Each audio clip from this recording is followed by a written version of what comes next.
गाजरचा हलवा बनवतेस? हो, ऐकताय ना, माझ्या बबड्याला खायचा आहे गाजरचा हलवा आणि थंडीतला पहिला गाजरचा हलवा बनवायचा आहे म्हटल्यावरती मी पण खूप जास्त एक्सायटेड होते. आता गाजरचा हलवा मलाही आवडतो आणि यांना तर खूपच जास्ती आवडतो.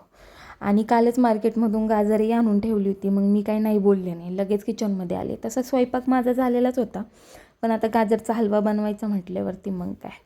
आले किचनमध्ये, छान गाजर स्वच्छ धुवून घेतली, तिला पुसून घेतलं, छिलके काढले आणि किसून घेतली.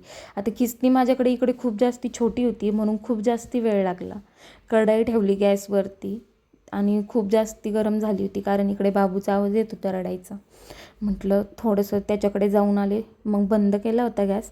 मग तोपर्यंत नॉर्मल टेम्परेचरला आली होती कढई.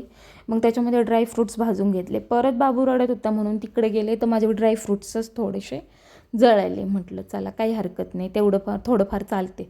त्याच्यामध्ये तुपात गाजर ॲड केलं खिसलेलं, ते परतवत होते. त्याचा कलर चेंज होईपर्यंत गाजर परतवलं आणि त्याच्यामध्ये 1 कप दूध आणि थोडीशी साखर ॲड केली. आता जास्ती गोडही नव्हतं पाहिजे आणि जास्ती फिक्कं पण नाही, म्हणून मीडियमच टाकली होती साखर.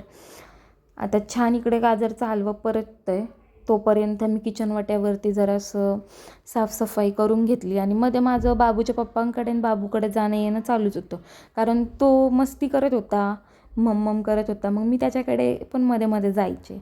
आता इकडे गाजरचा हलवा होतच आलता, मग त्याच्यावरती ड्रायफ्रूट्स टाकले आणि बाबूच्या पप्पांना नेऊन दिला. आता बघा बाबूच्या पप्पाची रिॲक्शन, खूप जास्ती छान कॉम्प्लिमेंट दिली त्यांनी मला. गाजरचा हलवा छान झाला होता. चला तर मग भेटू.